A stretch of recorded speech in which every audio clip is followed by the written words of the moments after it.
안녕하세요. 온땅교회를 말씀으로 섬기고 있는 한성민 목사입니다. 온땅교회 유튜브 채널을 시청해 주셔서 감사합니다. 설교를 들으신 후에 좋아요와 구독을 꼭 눌러주시면 감사드리겠습니다. 온땅교회 말씀 사역에 큰 도움이 됩니다. 오늘도 말씀 안에서 평안하시고 즐거운 하루 되시길 바랍니다. 감사합니다. 구독과 좋아요를 꾹꾹 눌러주세요. 감사합니다. 창세기 2부 11번째 시간입니다. 깊은 잠 속에서 맺어지는 언약, 타르데마 베리트라는 제목으로 함께 말씀을 상고하겠습니다. 창세기 15장은 하나님이 아브라함에게 찾아오셔서 약속을 하시면서 땅과 자손을 주시겠다고 언약을 하신 내용이잖아요. 아브라함은 약속하시는 하나님을 믿었고, 그리고 그 믿는 믿음을 여호와 하나님은 의로 여겨 주셨다고 하셨죠. 그리고 아브라함이 하나님의 약속을 무엇으로 알 수 있냐고 여쭈니까 여호와 하나님이 제물을 준비하라고 하셨죠. 암소와 염소와 비둘기와 산비둘기와 집비둘기를 준비하게 하셔서 제물을 반으로 쪼갰고 기다렸는데, 그 기다림 중에 솔개가 그 제물에게 나타나서 아브라함이 그 솔개를 쫓아냈다까지 지난주에 살펴보았고요. 그러고 나서 12절에 갑자기 해가 질 때 아브라함에게 깊은 잠이 임하였다. 그러니까 언뜻 보기에는 아브라함이 그냥 이렇게 피곤해서, 그쵸? 소 자르고 피곤하니까 잔 것처럼도 보이지만, 이 잠 안에는 아주 중요한 메타포가 담겨져 있는 것일 거 아니에요? 깊은 잠이 임하고 큰 흑암과 두려움이 임하였다라고 본문이 말하고 있습니다. 그 중요한 단어가요, 깊은 잠 있죠? 잠이 히브리어로 뭐라고요? 타르데마라는 명사예요. 그 딥 슬립 이렇게 되어 있는데 깊은 잠이죠. 이게 그 라담이라는 동사에서 왔다고 하는데요. 이 동사가 무슨 뜻이냐면 기절시키다, 정신을 잃게 하다. 하나님이 아브라함을 기절시켰던 것처럼 느껴질 정도로 해서 이제 깊은 잠에 빠지다, 이런 동사로 사용이 됐습니다. 그래서 히브리인들에게 있어서 깊은 잠은 무엇을 메타포예요? 죽음을 담고 있죠. 그래서 아브라함이 겉으로는 잠을 자는데 의미적으로는 뭐 한 거예요? 죽은 거예요. 누가 죽인 거예요? 여호와 하나님이 아브라함을 죽인 거예요. 그러니까 잠을 자는 아브라함의 이 그림을 통해서 아브라함의 어떤 무투의 죽음을 설명하고 있다라고 우리가 충분히 볼 수 있는 거잖아요. 그 타르데마가 깊은 잠인데 동사가 라담에서 왔다 그랬잖아요. 라담 앞에 타우가 있고 끝에 뭐가 있어요? 해가 있어요. 히브리어의 해는 울타리를 표현하기도 하고 호흡을 뜻하기도 하거든요.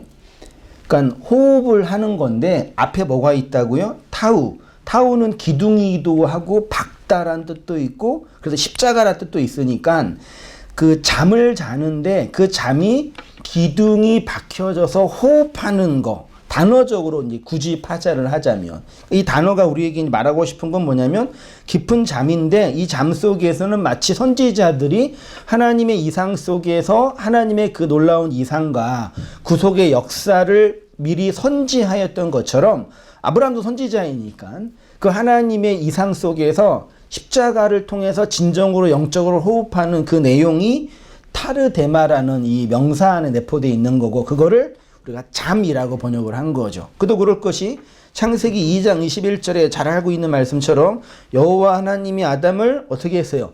깊이 잠들게 하셔서 그의 갈빗대를 취하고 뭘 만들었어요? 여자인 하와를 만들었잖아요. 이거는 단순히 물리적인 생물학적인 남자와 여자를 만들었다라는 이야기 정도가 아니라 뭘 설명하는 거겠어요? 그리스도의 몸에서 나오는 교회에 관한 이미 그 태고적의 말씀이고 언약인 거죠. 교회는 누구를 통해서 나오는 거예요? 그리스도를 통해서. 근데 그리스도의 무엇을 통해서? 잠을 통해서. 그 잠은 뭐라고요? 죽음인 거니까요. 그 죽음이 나중에 그리스도의 십자가에 달리신 예수 그리스도의 죽음을 통해서 교회가 만들어지고 요한복음에 가면 그 십자가 아래에 있는 여자가 누구로만 설명되어 있어요? 십자가 아래에는 남자가 없지요. 그렇죠? 5 마리아만 있었잖아요. 여자로서의 마리아, 마라에 쓴 여자가 그리스도의 십자가를 통해서 하나님의 생명을 받아서 교회로 탄생되는 이야기. 그 여자가 낳은 아들이 누구예요? 보라, 내 아들이다. 그게 뭐예요? 요한, 사랑하는 자들인 거잖아요. 그게 이제 잠으로부터 시작되는 거죠. 마치 아브라함이 이 언약을 통해서 쪼갠 고기의 이 언약의 이 시간을 통해서 그러한 그리스도의 십자가를 내적으로 경험했겠지요. 저의 과도한 해석인가요? 아마도 우리는 그렇게 보는 거죠, 저는요. 창세기 2장 21절에 한 말씀처럼 예수 그리스도가 깊이 잠드는 현장, 그 십자가에서 죽으시는 장면을 모용하는 것이라고 했습니다. 예수님의 죽음을 통해서 교회가 탄생되는 것을 아담이 깊이 잠드는 것을 통해서 하와를 창조하시는 이야기를 설명했는데, 이게 이제 교회가 나오는 이야기라고 한 것입니다. 이 아브람의 타르테마는 여호와 하나님과 언약을 맺은 그 본질이 곧 그리스도의 십자가라는 것을 가르치고 있는 내용이겠지요. 그리스도의 허리에서 그의 자손인 교회가 탄생된 것처럼 아브라함의 허리에서 그의 자손인 이스라엘이 나오는 거죠. 근데 지난주에 살펴봤던 것처럼 아브라함의 자손은 누구예요? 그리스도. 단수라 그랬잖아요. 그리스도잖아요. 근데 그거는 이제 성경 전체의 언약적인 의미이고, 그리고 그것을 그리스도로 설명하기 위해서 이스라엘이라는 그 아브람과 이삭과 야곱과 요셉의 족장을 통해서 탄생되는 12지파 이스라엘 백성 전체를 말하는 거고, 그들이 첫째 자손이면서 또 그들을 통해서 누가 나와요? 진짜 그리스도가 이스라엘 백성을 통해서 나오는 이야기잖아요. 그래서 계시록에 가면은 그리스도를 통해서 누가 나와요? 교회가 나오고, 교회가 또 누구를 낳아요? 그리스도를 낳잖아요. 그러니까 우리가 그리스도의 십자가를 통해서 그리스도의 진정한 교회가 되는 것은 한편으로는 우리를 통해서 또 누가 나오는 거예요? 그리스도가 나온다라는 얘기죠. 그게 교회의 진정한 자손이고, 그것이 땅, 백성, 주권이라고 하는 나라의 본질이라는 얘기죠. 이해되시죠? 네. 그 이야기를 제가 쭉 설명했습니다. 그러니까 그래서 아브라함의 잠은 그와 언약하시고 그 언약을 완성하시는 하나님의 일하심을 의미하는 타르데마라고 할 수 있어요. 잠이라고 할 수 있어요. 이는 그리스도가 교회를 낳지만 또한 교회가 그리스도를 낳는 구속의 사건을 이야기하는 것이죠.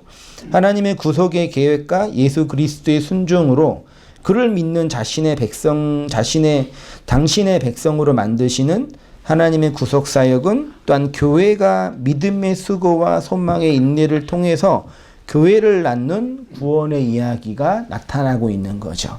그러니까 단순히 우리가 예수님을 잘 믿어서 예수님을 통해서 예수님이 주시는 좋은 것들, 뭐 천국이라고 하는 혹은 좋은 것이라고 하는 것들을 얻는 것이 신앙의 본질이 아니라, 또 한편으로는 뭐예요? 신약 성경이 말하고 있는 것처럼 성도의 신앙의 수고 혹은 믿음의 인내라는 이 연단의 과정을 통해서 교회 안에서 누가 나와요? 그리스도라는 언약의 내용이 나오는 거죠. 이것이 현대 기독교가 반쪽만 이해하고 있는 내용이에요. 단순히 예수님을 믿어서 천국이라는 좋은 곳에 가서 그걸로 너무 심플하니까 근데 어떻게 또 적용을 해요? 예수님을 믿고 나중에 죽어서 천국이라는 좋은 곳에 가지만 그 가정에 뭐가 있어야 돼? 우리의 뭐 성화라든지 성숙이라든지 혹은 뭐 뭐 번영이라든지 어쨌든 이 땅에서 예수님을 잘 믿어서 얻게 되는 그 무엇들을 또 만들어내는 거죠. 근데 그것은 사실 본질은 이 신앙생활, 신앙의 수고, 계속 말씀 나누겠지만 광야의 40년의 시간이나 애굽의 400년의 시간이라는 이 연단의 시간을 통해서 진정으로 아들 그리스도를 낳는 교회의 신앙의 본질을 말하고 있는 거죠. 그러니까 엄밀한 의미에서 우리 교회가 그리스도를 낳지 않으면 그건 교회인 거예요? 아닌 거예요? 아닌 거죠. 그러니까 잘 생각해야 돼요. 내가 신앙생활을 잘 해가지고 내가 무엇인가 이렇게 좋은 사람이 되고 나를 치장해주는 어떤 이렇게 훌륭한 어떤 인격, 이게 아니라 우리 인생 전체, 육체를 포함한 인생 전체를 통해서 믿음이라는 그리스도가 나오는 거죠. 근데 그거를 잘 못 보는 거죠. 근데 아브라함은 그 잠을 통해서 이러한 하나님의 일하심들이 이루어지고 있는 내용인 거죠. 그 깊은 잠이 임하고 그 다음에 뭐라 그래요? 큰 흑암과 두려움이 임했다라고 표현되고 있는데, 흑암은 그냥 하셰카라는 단어예요. 그 다음에 두려움은 에마라는 단어라고 되어 있어요. 흑암과 두려움은 아브라함의 깊은 잠 속에서, 다시 말해서 하나님의 깊은 임재 속에서 경험되는 내적인 상태를 표현하는 것인데, 요 흑암은 흔히 죄와 악, 어둠을 상징하는 것이잖아요. 그래서 그 사람이 흑암 속에 거하고 있다라는 건 좋은 거예요, 나쁜 거예요? 일반적으로 나쁜, 죄 속에 거한다, 나쁘다, 뭐 그런 뜻이잖아요. 근데 지금 아브라함이 어디에 거했다고요? 흑암에 거했단 말이에요. 잘 들어보세요. 그렇다면 지금 아브라함은 죄와 악의 깊은 어둠에 빠져 있는 것이겠어요? 그러면 안 되죠. 지금 언약을 맺고 지금 쪼갠 고기의 사이를 하면서 하나님의 임재를 기다리고 있는 판에 깊은 잠 속에서 흑암을 경험했다고 하고 있잖아요. 성경이 말하고 싶은 것은 하나님에게는 빛과 흑암이 같은 거라 그러죠. 빛과 어둠이 하나님이 뭐라 그래요? 하나라고 하잖아요. 성경이 우리를 빛의 자녀라고 하잖아요. 잘 생각해 보세요. 너희는 빛의 자녀로 행하라고 하잖아요. 그러면 우리가 정말 하나님의 그 빛처럼 빛이라는 존재가 되는 거예요. 그전에는 죄와 악의 어두움이었는데 이젠 빛이 되었다라고 하잖아요. 여러분도 하나님의 빛의 자녀잖아요. 아니신가요? 자녀잖아요. 그러면 우리라는 존재가 진짜 하나님의 그 물리적인 빛을 받아서 무엇인가 빛을 나타내는 존재로 서 있는 거냐라는 얘기죠. 한 이전과 다르게 목사님, 어두움이 아니라 이제 정말 다른 사람들한테 자랑하고 비칠 수 있는 그러한 정말 타고난 빛된 존재가 돼요, 이거냐고요. 아니요. 한 분만 아니신 거고. 지난주에 안 오셔가지고 되게 썰렁하셨어요. 지사님 인터넷 스타 되셨어요. 가끔 저한테 전화하시면서 목사님 그 교회 이렇게 말씀 이렇게 대답 잘하시는 그 집사님 누구시냐 그래요. 전 세계에 달리는. 설교자의 강의에 도움이 되니까 좋은 거죠. 그러니까 나라는 존재가 물리적인 빛 자체를 가지고 있다라는 의미가 정말 그 빛이라는 존재, 이전과 다르게 새로운 존재로 나타났다라고 착각하면 안 돼요. 이거 착각한단 말이야, 사람들이. 우리가 정말 빛인가요? 제가 정말 빛이에요? 그렇다고 저한테 어두운 목사라 그러면 안 돼요. 저분 어두운 목사야 그러면 그러면 안 돼. 못 들어 이상한 분들은 오해해요. 말은 오해하라고 주는 것 같기도 하더라고요. 여기서 이제 어떻게 표현했냐면요. 흑암은 죄와 악이 가득한 어떤 상태로서의 흑암인데, 다시 말해서 인간의 의라고 생각하는 자신의 신념과 관념이 사라질 때 나타나는 흑암이라고 표현할 수 있겠어요. 곰곰이 생각하다가 사도 바울이 다메섹 도상으로 갈 때 누구를 만났어요? 빛으로 임하는 그리스도를 만났죠. 그리스도의 빛이 임하니까 자신이 어떤 존재가 돼요? 보지 못하는 어두운 존재가 되잖아요. 우리가 일반적으로도 어떤 큰 충격을 받을 때 머리가 새하얗게 된다고 하잖아요. 머리가 새하얗게 됐다는 얘기는 있었던 것이 그냥 완전히 사라졌다는 뜻이죠. 그게 뭐예요? 그게 어두움인 거죠. 하얗게 됐는데 어두워진 거죠. 그리스도의 빛을 봤는데 보지 못하는 거죠. 우리도 이게 시력이 밝은 빛을 보면 갑자기 안 보이잖아요. 밝은 빛 때문에 나라는 존재가 뭘로 드러나요? 어두움으로 드러나는 거잖아요. 성경이 우리에게 너희는 빛의 자녀다라고 말하고 싶은 것은 하나님이 주신 그 빛을 너희가 잘 받아서 정말 밝은 빛으로 세상을 비추어라, 그런 얘기가 역사적으로 교회의 역사를 통해서 이 세상에 밝게 빛난 적은 단 한 번도 없었습니다. 역사적으로, 정치적으로, 문화적으로 정말 생명을 받은 교회라는 존재를 통해서 이 세상에 환하게 빛난 적은 없었어요. 단지 교회가 사회 문화적인 권력과 어떤 걸 가지고 다른 어떤 정치 행태를 만들 때 표현된 거지, 실제로 하나님이 우리에게, 우리 성도를 통해서 보여주시고자 하는 그 빛은 하나님의 빛을 받은 어두움으로 있게 하는 거예요. 이게 되게 정말 탁월한. 끝에는 비웃으시네. 이거라도 있어야지 하지, 이 맛이라도. 그래서 제가 내가 스스로 빛이라고 생각한 것이 완전히 사라질 때 어두움이라는 게 드러나는 거죠. 그래서 성도들의 고백이 나는 어두움입니다, 그런 고백 많이 하잖아요, 시편에서요. 사도 바울도 다메섹 도상에서 하늘에서 임한 빛을 경험할 때 눈이 어두워진 거죠. 먼 거죠. 하나님의 빛으로 인해서 자신의 어두움이 폭로되고 드러난 거죠. 하나님을 만나니까 제일 먼저 경험되는 것이 내가 뭐라는 게? 어두움이라는 게 발각되는 거예요. 그걸 성경이 뭐라 그런다고요? 빛이다 라고 표현하는 거. 되게 진짜 이 중요한 신학적 이거 가지고 정말 깊이 연구해서 교회 전체적인 신학의 어떤 오해하고 있는 것들을 정말 봐야 돼요. 자꾸 교회가 이 종교라는 태제나 어떤 체제를 통해서 인간들의 내면이나 외부를 진보하는데 발전시키려고 노력하잖아요. 그러니까 성경의 원리에서 어긋나는 거예요. 그 모든 종교가 다 마찬가지죠. 사실 성도는 세상의 빛이라고 하는 것은 정말 빛이기 때문이 아니라 그가 진정한 어두움이기 때문에 빛이라고 하는 거죠.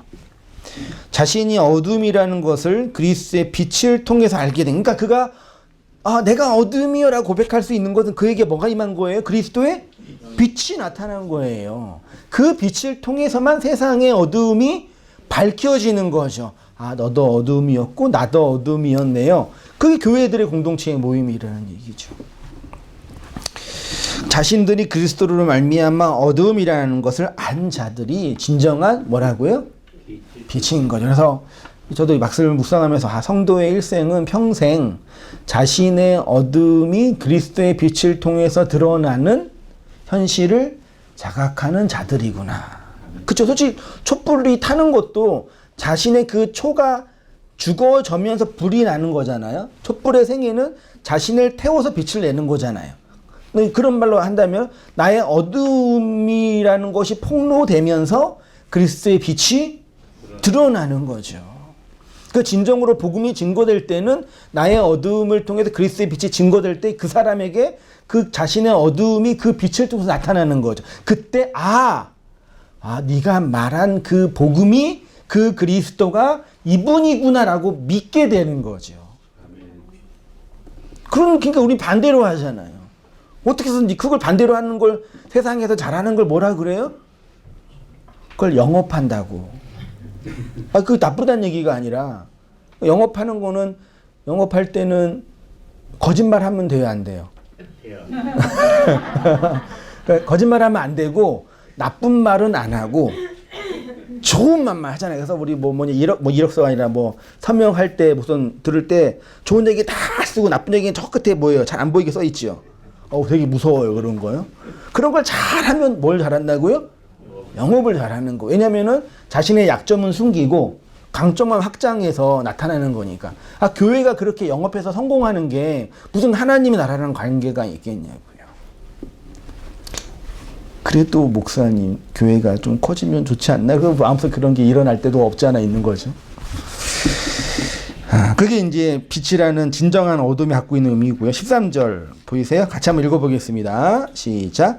여호와께서 아브라함에게 이르시되 그들을 섬기겠고 그들은 400년 동안 내 자손에게 우리 여러분 알고 있는 것처럼 13절에서는 몇 년 동안요? 400년 동안 16절에는 16절인가요? 16절에서는 400년이 아니라 4대로 요 대수가 정말 그 대나 세대를 의미하거든요. 그러니까 400년과 4대는 사실 물리적인 시간으로는 틀리는 거죠. 성경이 한 대를 100년으로 보거든요. 성경은 그러니까 아브라함, 이삭, 야곱, 요셉 이게 4대잖아요. 이 4대 이후에 이스라엘이 애굽에서 나오는 이야기를 설명하고 있는 거잖아요. 그 이야기를 하는 거죠. 시간적으로는요. 아무튼 아브라함에게 내 자손이 이방 땅에서 400년 동안 객이되어서 객이되는 것뿐만 아니라 괴롭힘을 당한다라고 표현하고, 사실 근데 이스라엘 백성이 애굽에 처음 들어갈 때 괴롭힘을 당했어요? 안 당했어요? 안 당했죠. 처음에는 정말 그때 바로 그러니까 요셉이 있었을 때 요셉을 알기 왕까지는 그들을 되게 선대했죠. 좋은 땅도 주고 목축할 수 있게 도와줬잖아요. 나중에 그들의 수가 많아질 때 바로가 그들을 박해한 것으로 설명되고 있죠. 예. 사실 이 괴롭히는 것은 물리적으로 시간적으로 맞는 건 아니죠. 설명하는 거에 무엇인가요? 결론적으로 말하면 이스라엘 백성을 괴롭히는 실체는 누구예요? 율법이라는 말씀이죠. 바로가 이스라엘 백성을 괴롭혔는데 바로라는 율법으로 이스라엘을 하나님이 괴롭힌 거죠. 말씀이 우리를 괴롭히는 거죠. 다른 말로 달달 볶는 거다고 표현하는 거죠. 이렇게 압제하고 프레스하는 거죠. 그게 예수님은 산상수에서 뭐라 그러셨어요? 핍박을 받는 거라고 표현했잖아요. 본문의 신약 성경은 아브라함의 자손을 예수 그리스도라고 선언하고 있죠. 본문에서도 단서로 표현되고 있습니다. 여호와 하나님이 아브라함의 자손으로 예수 그리스도를 줄 것인데 그 자손이 이방 땅에서 객이 되어 그들에게 400년 동안 괴롭힘을 당할 것이라고 합니다. 예수님은 이 땅에 오셔서 객이 되셨죠.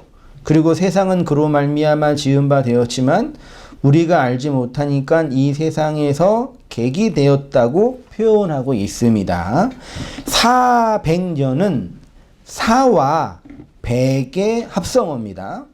4는 네모로 하다, 네 번째로 하다, 네모 반듯하게 하다의 뜻인 이르바라는 동사에서 왔대요.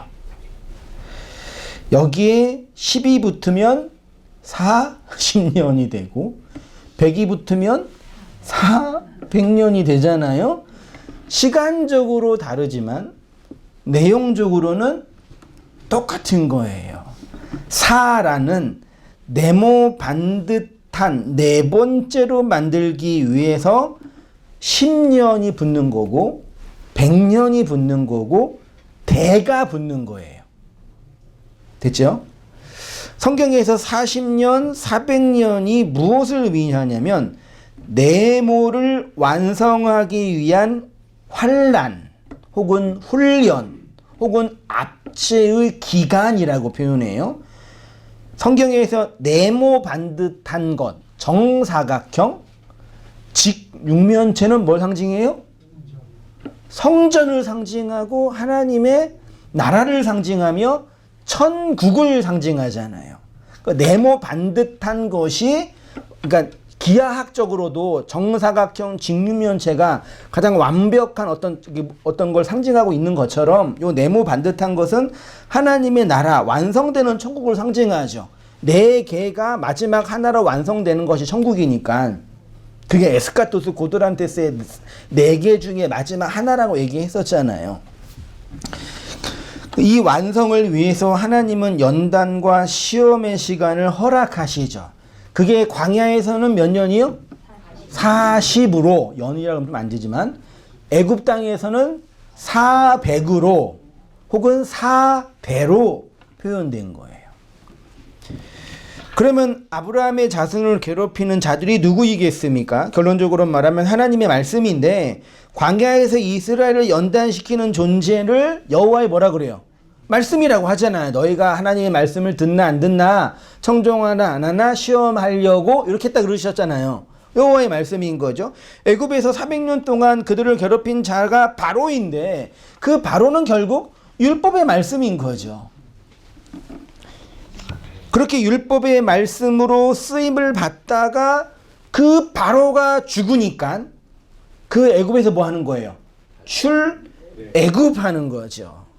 이 율법의 세상에서 율법이 있는 나가 그리스도의 율법으로 죽으니까 진정으로 율법에서 출애굽하는 거예요. 그걸 소위 말해 구원이라고 표현하는 거라니까요. 그냥 뭐 예수님을 내가 믿어요. 교회 열심히 다녀요. 이런 어떤 대상으로서가 아니라요. 우리 안에서 경험되는 신앙의 내용이란 얘기죠. 14절에 그들이 섬기는 나라를 내가 징벌할지며 그 후에 내 자손이 큰 재물을 이끌고 나오리라 그랬습니다. 주님이 육체로 율법을 완성하시는 것을 징벌이라고 하죠. 그 후에 큰 재물을 이끌고 나오게 되는데 이스라엘이 애굽에서 나올 때 뭐 가지고 나왔어요? 금이나 은이나 의복과 폐물을 가지고 나왔죠. 아브라함도 애굽에 전에 들어갈 때 바로에게 바로였어요? 그 왕이? 아무튼 그 애굽의 왕에게서 나올 때 누이라고 속였잖아요. 그래가지고 해다가 바로한테 돈 왕창 걷어가지고 나왔잖아요. 돈 갖고 나왔잖아요. 그걸로 어디에 거했어요? 세겜에 거하면서 성전을 졌잖아요.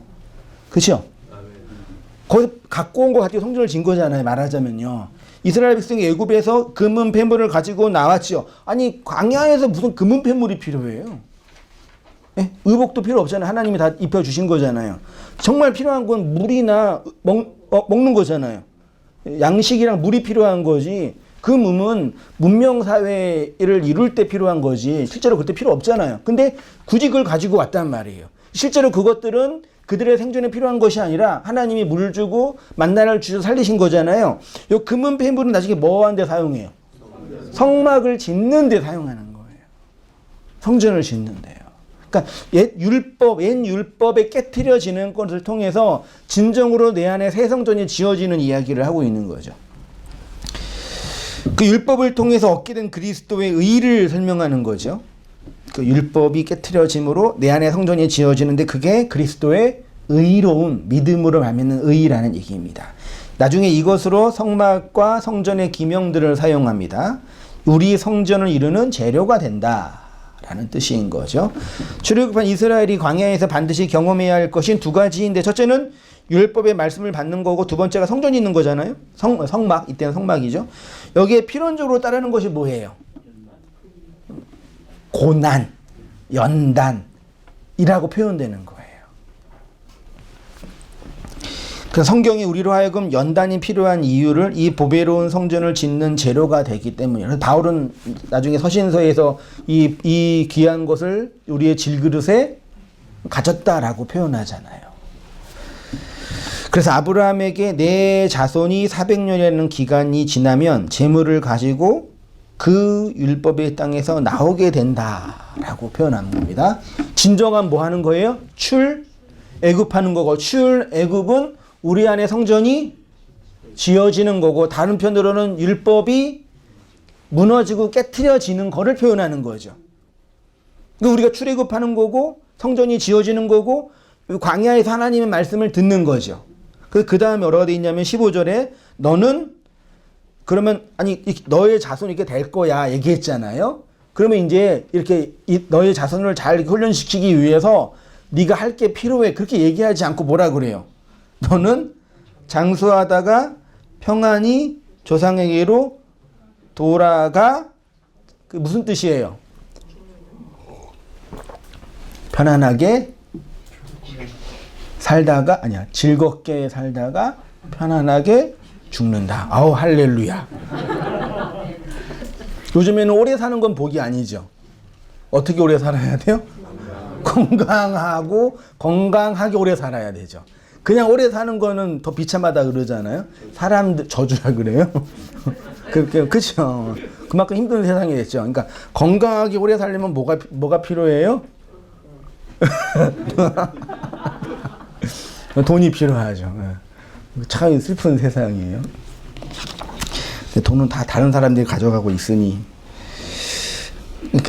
이게 그런 말씀이면 되겠냐고 이게요. 그래서 기독교인의 유일한 기대도 아브라함처럼 이렇게 장수하다가 편안하게 죽는 거, 편안하게 죽는 게 우리의 소망인 거예요.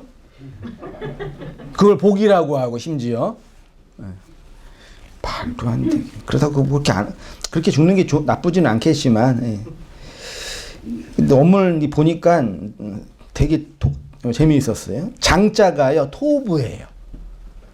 안 맞죠? 장은 여기서 장은 긴 거잖아요. 긴 게 좋은 거니까 토부라고 할 수 있을지도 모르겠지만 장은 토부고요. 수는 세바라는 단어인데 이게 백발의 머리 그런 뜻이에요. 이게 생명수 숫자 그거죠. 목숨 숫자죠. 그렇죠. 목숨이 길어지는 걸 장수라 그러니까. 근데 본문은 토부 쉐바예요. 토부는 선한 거, 쉐바는 머리가 하얗게 되는 거, 백발. 성경에서 백발이 무슨 뜻이에요? 온전하게 된 거, 검은 게 하얗게 된 거잖아요. 그러니까 진리가 된 거, 지혜로운 거, 그 어른이라고 표현하는 거죠. 검은 마음이 하얗게 된 거를 표현하는 거죠. 오늘날은 백발이 별로 안 좋으니까 다시 흑색으로 다시 염색을 하는데 사전적인 의미는 흰 머리, 좋은 백발의 머리 그런 뜻이래요. 그걸 뭐라고 번역했다고요? 장수로 번역을 해버렸어요. 성경에서 흰머리, 백발은 늙은 것, 어른을 상징하면서도 온전과 완전하게 된 상태를 의미합니다. 그래서 계시록에 가면은 예수님의 머리털을 뭐라 그래요? 희다고 표현해요. 그 예수님이 그 계시 1장에서 예수님이 그 빛난 주석 갖고 뭐 나오잖아요. 그 그림으로 그리면 되게 무섭게 나오거든요. 그러니까 상징하는 거예요. 예수님의 머리가 희게 됐다는 얘기는 그분이 그 그리스도가 됨으로 진리가 완성됐다라는 걸 표현하고 있는 거죠. 흰 머리요. 그러니까 장수하다라는 것은 온전하게 된 성도의 존재를 메타포하는 거겠죠. 구원을 온전하게 완성하시는 그리스도와 연합된 성도의 그 실존을 장수, 토부, 쉐바라고 쓴 거죠. 그 번역하기가 어렵죠. 이거 뭐 또 선한 늙음, 선한 흰머리 이렇게 하면 번역이 이상하잖아요. 그래서 이렇게 우리 선조들이 이렇게 장수라고 번역을 했는데 그래서 번역을 살짝이 잘해야 돼요. 그 다음에 좀 자세히 보면은요, 평안이는 샬롬이겠죠. 당연히 평안이. 조상은 아부예요. 아부는 1차적인 뜻이 뭐예요? 아버지잖아요. 알레프 베이트니까 하나님의 집이 아부잖아요. 그 다음에 조상 에게로는 엘이라는 전치사, 어디 안으로, 어디를 향해서, 그러니까 아버지 안으로, 하나님의 성전 안으로 들어가라 그런 뜻이고요. 그 다음에 이제 보는 가다 오다, 들어가다 나오다. 이스라엘 백성이 들어가도 복 받고 나와도 복 받지요. 어디를요? 성전을. 들어가서 복 받고 나와서 복 받는 거잖아요. 그때 그 들어가다 나오다가 보호예요. 그 다음에 장사되는 것은 카바드라는 단어인데, 카바르라는 단어, 이거는 매장, 장사가 원래 매장이죠. 땅에 묻히다, 매장되다 그런 뜻이에요. 직역을 하면 너는 장수하여 토부 쉐바, 선한 흰머리로 아버지의 집, 성전 안으로 들어가 평안히 들어가 그 안에서 뭐 한다고요? 매장된다. 아브라함의 무덤이 어디예요? 막벨라 굴이잖아요. 막벨라가 무슨 뜻이라고 했어요? 쌍, 겹쳐진 것이라 했잖아요. 그래서 물리적으로는 아브라함과 사레 남자 여자가 저기 묻혀진 무덤, 가족 무덤이고 의미적으로는 뭐예요? 아브라함의 죽음과 그리스도의 죽음으로 죽어진 그 무덤이 막벨라 굴이잖아요. 그 이야기를 하는 거예요. 그게 성전인 거고 우리 안에서 세워지는 하나님의 나라인 거죠. 그러니까 내가 그리스도를 낳고 그리스도가 나를 낳는다는 얘기는 내가 그리스도 안에 죽고 그리스도가 내 안에 죽었다라는 쌍소멸, 쌍죽음, 그게 막벨라 굴이란 말이죠. 그거 아브라함의 생애에 있어서 이미 다 예언되고 설명된 거예요. 그 성도는 이 땅에서 그 무덤으로 장사된 자들이잖아요. 근데 그 무덤이 막벨라 굴, 그리스도와 함께 죽는 그 무덤이란 얘기죠. 그 이야기를 하는 거예요. 너는 장수하여 토부 쉐바하여 아버지의 집 안으로 평안히 들어가 매장될 것이다. 모든 인류는 이렇게 장수하여 매장되는 것을 편안한 죽음이라고 믿어왔습니다. 그래서 사람들의 보편적 소망은 그냥 오래 사는 것이 아니라 건강하게 오래 살다가 편안하게 죽는 것이라고 해요. 그것을 영적으로 우리가 다시 적용하면은 토부 쉐바 하는 거예요. 그래서 장수하세요. 그 말은 사실 좋은 말인 거죠. 성도님 장수하세요. 이거는 그냥 오래 사세요. 이 얘기가 아니라 토부 쉐바, 토부 쉐바라는 의미가 있는 거죠. 그러니까 진리로 완성되어 흰머리로 죽으세요. 뭐 어떻게 표현할까요? 이 표현이 참 그리스도와 연합된 그 쌍소멸의 죽음 속에 늘 거하세요. 할렐루야.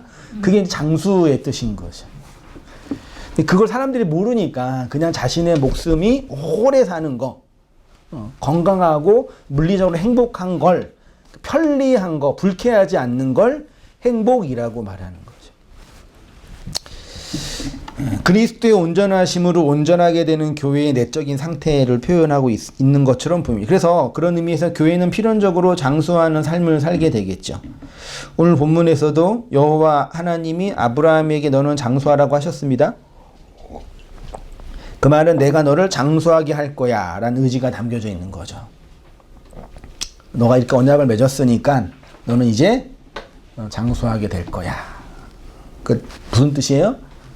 나와 함께 그 쌍소멸의 죽음 속에 매장될 거야. 그렇게 죽어서 진짜 언약의 자손인 그리스도가 너를 통해서 나올 거야. 그거를 너의 믿음이라고 할 게인 거예요. 그거를 이제 교회가 많이 그 하나님을 믿는 믿음이라는 이신칭이라는 교리로 설명한 것 뿐인 거죠. 그 이신칭이가 이거를 정말 말하는 건 아닌 거죠. 이신칭이가 뭔지 모르는 거죠, 사실은. 그 장수는 곧 그리스도와 함께 무덤에 장사되는 죽음을 내포하는 토부쉐바예요. 그래서 성도님들은 진정으로 토부쉐바 하시는 거죠. 장수하세요. 16절에요. 내 자손은 4대 만에 이 땅으로 돌아오리니 이는 아모리 족속의 제약이 아직 가득 차지 아니함이. 참 설명하기가 어떻게 설명했어요? 이게 원래 가나안 땅을 다시 돌아와야 되는데 왜 안 돌아와요? 가나안 땅에 아모리 족속이 살고 있는데 걔네가 아직 죄가 다 안 찼어. 얘네가 죄가 다 차야지 니네가 들어올. 이게 뭐예요 도대체? 하나님은 요놈들의 죄가 차나 안 차나 보는 거죠. 좀만 더 되죠. 그래. 됐어. 들어와. 죽여. 이런 거죠. 그게 가나안 전쟁인 거예요, 사실은. 얘네를 니네가 왜 죽이냐? 얘네가 죄가 가득 찼기 때문에 이스라엘을 통해서 죽이는 거죠. 그걸 문자적으로 그대로 이해해가지고 정복 전쟁을 정당화하는 이상한 신학이 돼버린 거죠.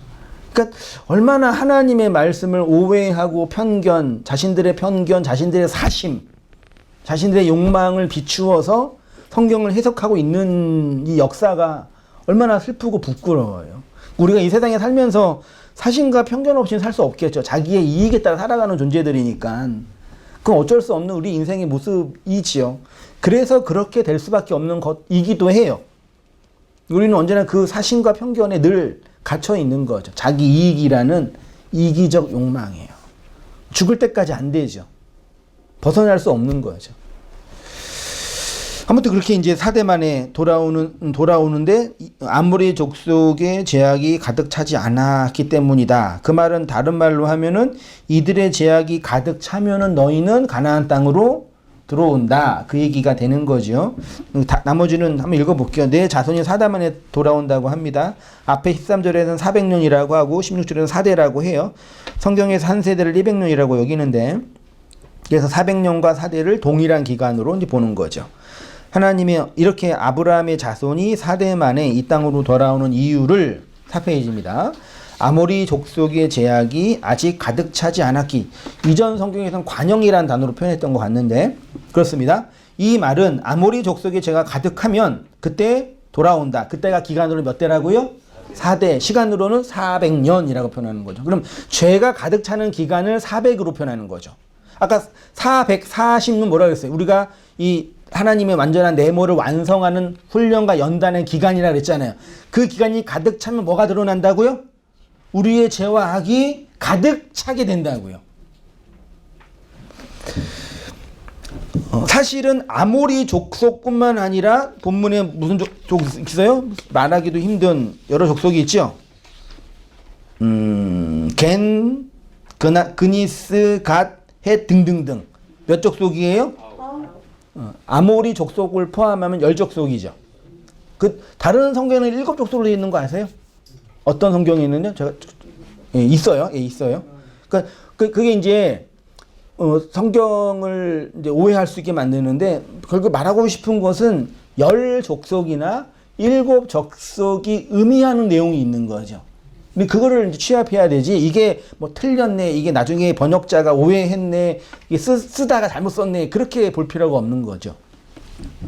아모리는 10족속을 대표해요. 7족속을 대표하는 거예요. 아모리는 뜻이 원래 뭐예요? 이게 아마르가 뭐예요?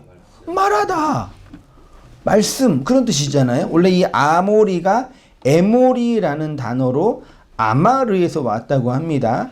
아마르는 말하는 건데 요 에모리는 말을 하는데 어떤 말을 하는 거라고요? 거짓말을 하는 거라고 표현해요. 거짓이라고 하는 거죠. 아브라함의 자손이 언제 돌아온다고 표현하냐면 아모리 족속의 죄가 가득 차면 들어온다고 해요. 그 죄가 가득 찼다는 얘기는 뭐예요?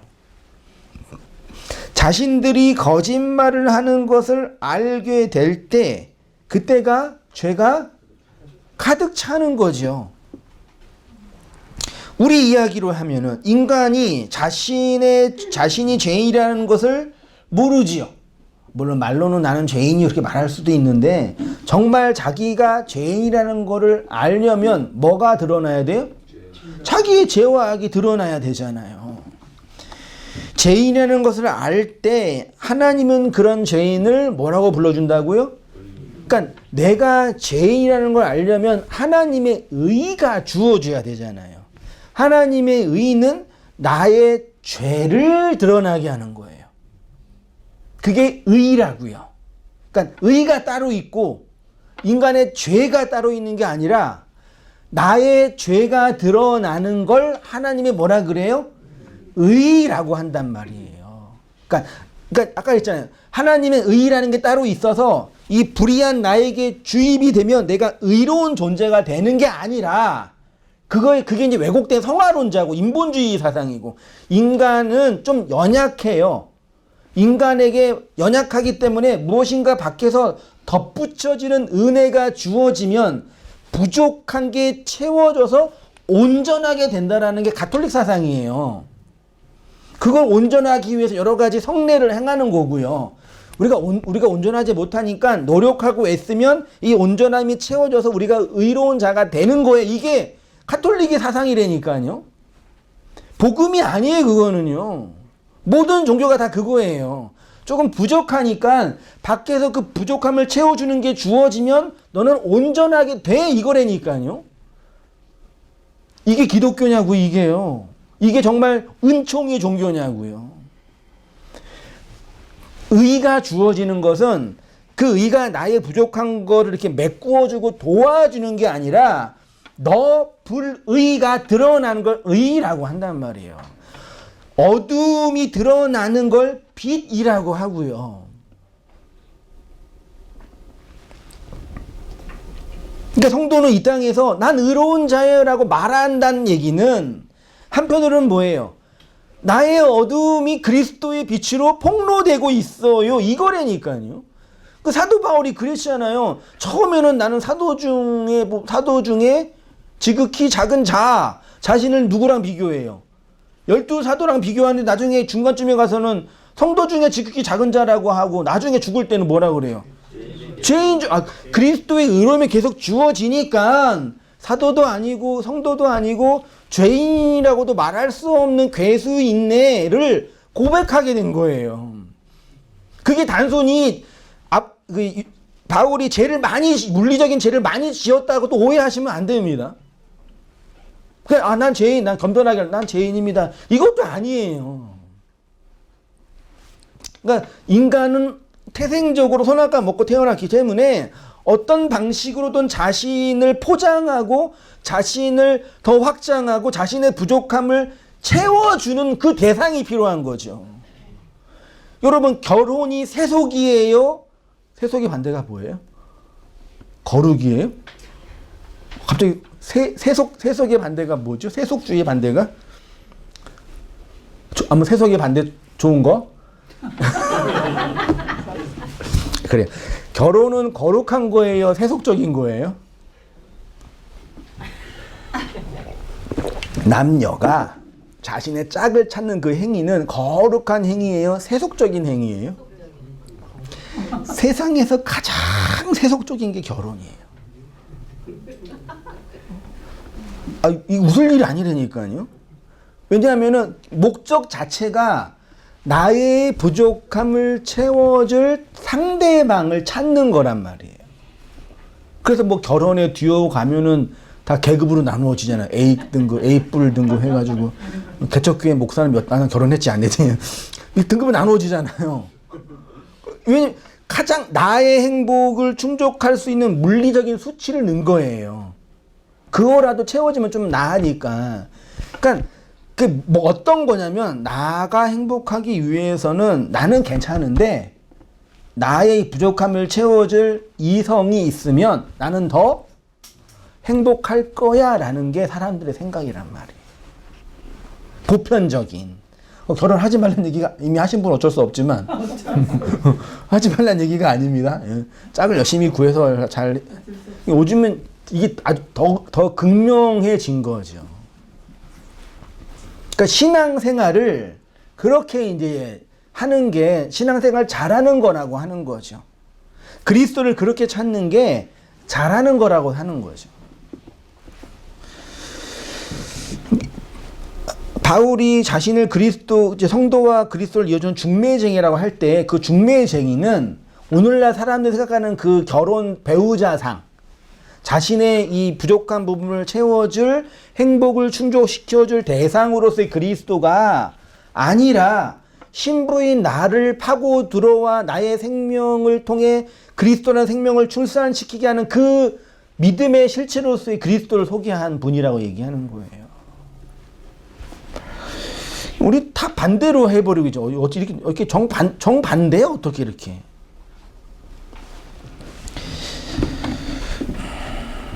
뭐 하다가 결혼 얘기까지 했어요? 개머리요?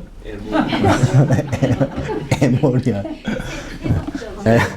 그러니까 그 자신의 그러니까 나의 행복을 나의 행복을 찾는 대상이 필요하다는 얘기는 나는 부족하고 나의 부족함을 채워줄 대상이 필요하다라는 자기 주체성의 반로인 거죠. 그렇게 결혼하니까 다 처음에 어떻게 다 속았다 그러는 거죠. 그렇죠? 속았네. 그 나중에 그렇게 하다가 이제 10년 살고 20년 살면 3년 살면 어떻게 돼? 이 결혼 배우자는 나의 어둠을 드러내는 빛이구나.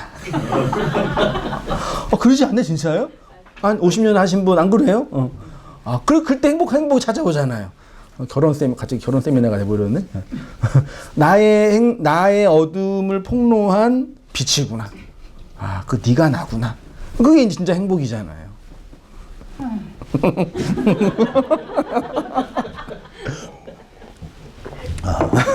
성령이 입에서 탄식까지 하고. 예, 그렇게 어둠을 이제 드러나는 존재가 되는 거죠. 그 얘기를 제가 가운데쯤에 그러면 하나님이 우리를 의로운 자라고 칭하신다는 것은 우리의 죄가 가득 찼다는 것을 알게 될 때이겠죠. 그래서 사도 이 얘기했었죠. 아마르라고 하고 이 에모리가 아마르가 되는 것이죠. 그때 우리가 홍해를 걷는다, 출애굽한다라고 표현한 것입니다.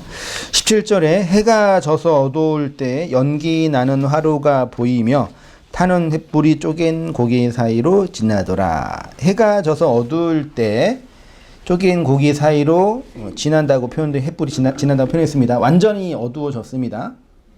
어두워졌어요. 예수님 십자가에서 달리셨을 때가 3시죠. 9시.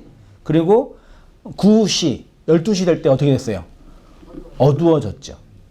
3시, 6시 될 때 6시. 그리고 9시 될 때 돌아가신 거죠. 3시 때. 3시간 동안 어두워진 거죠. 해가 가장 밝게 빛나는 정오 12시일 때 그 해를 구름이 가린 거죠. 하나님은 찬란하게 빛나는데 인간은 그 하나님으로부터 뭐 한 거예요? 가려져 있는 거예요. 하나님의 빛이 밝게 빛날 때 그때가 언제냐면 우리가 이 땅에서 어둠으로 극명하게 드러날 때, 그걸 십자가 사건으로 얘기하는 거예요. 해가 어두워진다는 것은 그렇게 우리가 어두워질 때를 의미합니다. 해는 어두워지지 않죠, 사실은요. 이렇게 해가 져서 어두울 때 연기 나는 화로가 보이면서 타는 횃불이 쪼갠 고기 사이로 지나갑니다. 그리스도가 십자가에서 죽는 사건을 그대로 표현하는 거죠. 십자가예요, 사실 이거는요. 연기가 야산이라는 단어인데요. 이게 하나님의 임재와 현현을 표현할 때 많이 사용이 됩니다. 성경에서 하나님의 현현과 임재는 주로 진노하시는 하나님으로 많이 묘사돼요. 구약의 성도들은 하나님 만날 때 다 뭐 했어요? 아우 할렐루야 그랬어요? 벌벌 떨었지요. 화로다 나여 망하게 되었도다. 나는 입술이 부정한 자입니다. 무릎을 꿇고 엎드려져. 하나님 보지 못했잖아요. 그 하나님의 임재 앞에 벌벌 떨었어요. 그 얘기인 거죠. 예수님이 십자가에서 죽는 그 장면은 하나님의 뭐가 부어지는 거예요? 진노가 부어지는 거죠. 하나님이 자기 아들에게 모든 진노를 퍼 부으셨다는 것은 우리가 받을 진노를 그 아들이 대신 혹은 대표로 받는 거죠. 그러니까 예수님이 대신 받았으니까 우리는 안 받는다 그 뜻이 아니라 예수님이 받은 그 진노를 우리가 동일하게 받는다라는 것을 보여주는 거죠. 오늘 본문에서도 하나님이 타는 횃불로 아브라함이 아니라 쪼갠 고기 사이로 지나갔어요. 사도행전 2장 19절에 하늘에서 기사가 있고 땅에서도 징조가 있는데 그게 뭐예요? 피와 불과 오늘 다 있죠? 피 있죠? 피 이상 있잖아요. 불 있죠? 타는 횃불. 그리고 뭐가 있어요? 연기가 있잖아요. 아브라함이 피와 불과 연기의 징조를 보고 있는 거죠. 이것이 우리의 죄를 도말하시는 하나님의 진노를 표현하는 것 중에 하나죠. 이 본문에 화로가 있는데 이게 다른 성경에 있는 풀무로 번역되어 있거든요. 풀무 하면 생각나는 게 다니엘과 새 친구 기억나시죠? 풀무에 들어갔는데 안 죽었잖아요. 안 탔잖아요.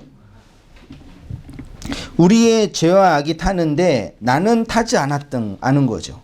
이 말은 우리의 옛사람, 옛 율법으로서의 그 나는 타서 없어지는데 안 타는 게 뭐예요? 하나님이 주시는 그 생명이 안 타는 거죠.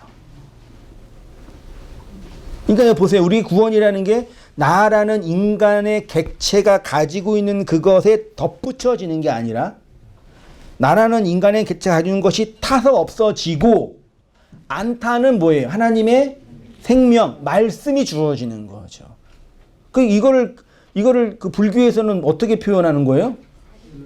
불에 다 태우고 이제 연마라 그래. 고행을 많이 한 승려의 몸에서 사리가 나 타지 않는 뭐 그렇게 표현하잖아요. 마치 그런 거죠. 영원한 어떤 그 무엇을 이렇게 알고 있는 거죠. 인간이 갖고 있는 그 모든 것들은 타서 없어지고 하나님이 그리스도를 통해 주어진 이 땅에서 그걸 말씀이라는 걸로 메타포하는 거죠. 말씀이 영원한 거다라고 표현하는 거죠. 하나님 생명이라고도 표현하고요. 18절에 그날에 더불어 아브라함과 더불어 언약을 세워 이르시되 내가 이 땅을 애굽 강에서부터 큰 강 유브라데까지 내 자손에게 주노니 겐 족속과 그니스 족속과 감몬 족속과 헷 족속과 브리스 족속과 르바 족속과 아모리 족속과 가나안 족속과 기르가스 족속과 여부스 족속의 땅이니라 하셨더라. 가나안에는 7족속, 10족속이 있었죠. 예수님이 복음서에서 7귀신 들린 여자를 고쳐주셨잖아요. 그러니까 가나안에는 7귀신이 살고 있는 거죠. 그 땅에 있는 귀신을 몰아내는 이야기 했었죠. 그 이야기 똑같은 거예요, 사실은요. 여호와 하나님이 아브라함과 언약을 맺었는데 이 언약이 히브리어로 알고 있는 것처럼 다 뭐라고요? 베리트예요. 베리트가 바르와 요드와 타우가 조합된 단어거든요. 바르는 뜻이 아들이란 뜻이 아람어로요. 요드는 손을 상징하고 이 타우는 십자가, 기둥을 의미하거든요. 이건 대부분 맞아요. 직역하면은 파자하면은 뭐예요? 하나님이 아들의 십자가를 통해서 건네주시는 것. 그게 뭐라고요? 그게 베리트예요. 그게 언약이라고 하는 거죠. 요 베리트는 먹다, 먹이를 주다, 고기를 주다를 의미하는 마라에서 유래했대요. 그래서 이 구약의 제사에는 반드시 고기가 주어지고 그 고기를 함께 먹는 것이 있었죠. 화목제도는 함께 먹는 게 주어졌잖아요. 그게 이제 베리트 안에 있는 바라의 뜻이래요. 고기 먹는 거. 이 베리트의 동사형이 카라트인데 이 카라트는 뭐예요? 자르는 거죠.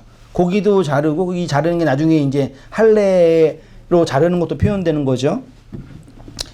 그러니까 베리트는 고기를 잘라서 먹이로 주는 거예요.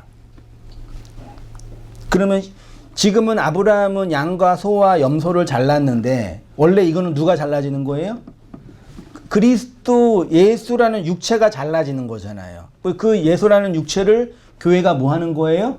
함께 양식으로 먹는 자가 되는 거죠.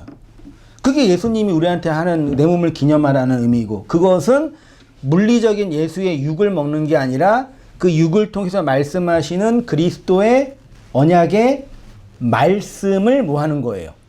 먹는 거라고 표현하는 거고, 그 말씀을 먹는 거를 신학적으로 철학적으로 말씀을 인식한다. 말씀이 인식된다. 쉽게 배운다. 더 쉽게 깨닫는다. 알아간다. 이렇게 이제 인신도 쪽으로 바뀌어서 표현하는 거죠. 그 말씀을 듣는 게 말씀을 먹는 거죠. 쉽게 말하면요. 말씀을 배우는 게 말씀을 먹는 거고, 말씀을 나누는 거고, 그 얘기를 하는 거죠. 그게 베리트라는 언약 안에 다 포함되어 있는 거죠. 하나님의 언약은 이렇게 쪼개서 내가 죽고 너도 죽어. 근데 그 고기를 함께 먹고 먹는 거야. 그게 말씀을 듣고 배우는 거죠. 그래서 그렇게 신약에 가서 이렇게 말씀을 듣고 배우는 것을 뭐라 그래요? 교회의 코이노니아라고 하잖아요. 교제라고 하고, 그 교제를 통해서 그 말을 함께 말하는 걸 뭐라 그래요? 호몰로게오, 함께 고백하는 거라 그러고, 그래서 교회의 함께 고백을 통해서 교회가 교회로 연합되어 이 땅에 하나님의 복음을 증거하는 생명의 공동체, 연합체가 된다고 표현하는 거죠. 그거를 이제 물리적인 교회가 신앙고백이라는 교조로 만들어서 우리는 전능하사 천지를 만드신 하나님 아버지를 내가 믿사오며라고 고백을 한다 그러잖아요. 그 고백의 내용이 이러한 하나님의 일하신들, 우리 안에 말씀으로 주어진 그 말씀의 내용들을 함께 말하고 함께 고백하고 함께 나누는 코이노니아로 표현되는 거죠.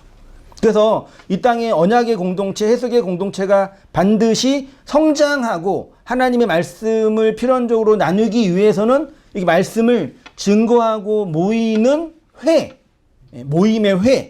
모임의 내용이 끝까지 주님이 오실 그날까지 영원히 계속된다고 하는 거예요. 그거를 이제 기존 교회들은 그냥 뭐 이게 목사를 중심으로 한 이런 이게 뭐 교회, 뭐 장로회 이렇게 조직을 만든 것 뿐이고, 그거는 이제 필요에 따라 자신들의 입장에 만들면 되는 거고, 본질은 그거란 얘기죠. 그래서 교회가 말씀으로 모이는 시간에 함께 말씀으로 나누고 배우고 깨닫고 고백하는 건 필연적으로 필요한 거예요. 반드시 그렇게 되는 거예요. 그 정말 중요한 거예요. 그래서요. 정말 중요한 거예요. 어떤 방식으로든 모이는 것. 그게 뭐 일요일 수도 있고 뭐 주중일 수도 있는데 반드시 필요한 거죠. 그래서 이 자리를 빌어서 말씀을 드리며 인터넷을 예배드리는 어쩔 수 없이 뭐 멀리 계시는 분들이나 해외에 있는 분들은 어쩔 수 없겠지만 그분들도 각자 자신들의 신학과 교리에 맞게서 모여서 말씀을 공부하고 고백하고 증거하고 나누는 그런 그런 모임의 현장이 반드시 필연적으로 필요해요. 예.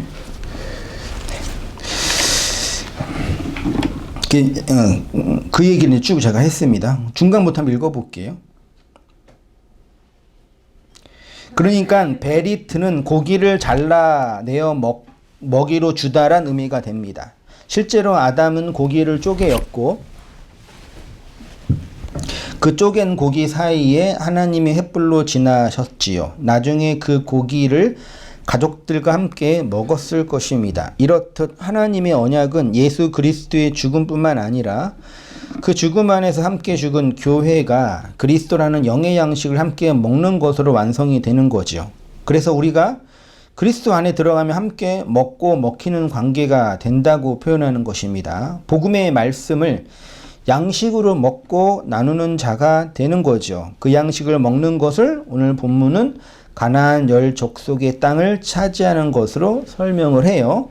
언약의 내용이 애굽 강부터 큰 강 유브라데까지 주신다고 하는데 유브라데가 열매를 맺다 결실하다라는 단어의 뜻이래요. 그렇게 열매가 맺어진다고 표현하는 거죠. 가나안 10족속이 나오는데 다른 곳에는 7족속이 등장하지요. 결국은 같은 것인데 열은 완전과 온전을 상징하죠. 그래서 10계명은 열 말씀이죠. 숫자적으로 열이 아니라 하나님의 계명이 완전하게 하는 말씀이다. 그런 거를 열 말씀 10계명이라고 하고, 그 다음에 7은 언약의 수이고 안식의 수잖아요. 그러니까 가나안의 10족속 7족속을 4대가 지난 후에 정복하게 된다라는 것은 이 땅에 실현되는 하나님의 나라로서의 천국이 완전한 열의 말씀으로 실현되고 7의 언약의 말씀으로 완성된다라는 것을 담고 있는 거죠. 이러한 복음의 내용을 아브라함은 깊은 잠 속에서 그의 죽음 안에서 언약을 맺으신 하나님으로 알게 된 거죠. 그렇죠. 이 은혜 안에서 이 복음의 은혜를 깨닫고 살아가는 성도님 되시기를 주님의 이름으로 축원드립니다. 기도하겠습니다. 하나님 아버지, 아브라함의 타르테마 그 죽음 속에서 우리를 선한 죽음으로, 선한 의로움으로, 선한 생명으로 부르시고 만드시는 하나님의 일하심들에 대해서 살피고 나누고 고백하고 증거하였습니다. 저희 각자에게 하나님이 그 말씀의 은혜로 찾아오셔서 깨닫게 하시고 경험케 하신 은혜의 내용들을 따라서 순종의 삶을 살아가는 우리의 모든 삶이 될 수 있도록 하나님 아버지 인도하여 주옵소서. 그 죽음이 그리스도의 십자가의 죽음뿐만 아니라 그리스도와 함께 죽는 우리의 장사 지냄, 매장되는 죽음인 것을 알게 됩니다. 그렇게 저희를 그리스도 안에서 죽고 죽이셔서 오로지 그리스도의 생명의 은혜로만 살아가도록 이끄실 것을 우리에게 말씀해 주셨사오니 그 은혜의 말씀을 따라 순종하며 살아가는, 순종케 하는 우리의 모든 삶들이 될 수 있도록 하나님 아버지 인도하여 주옵소서.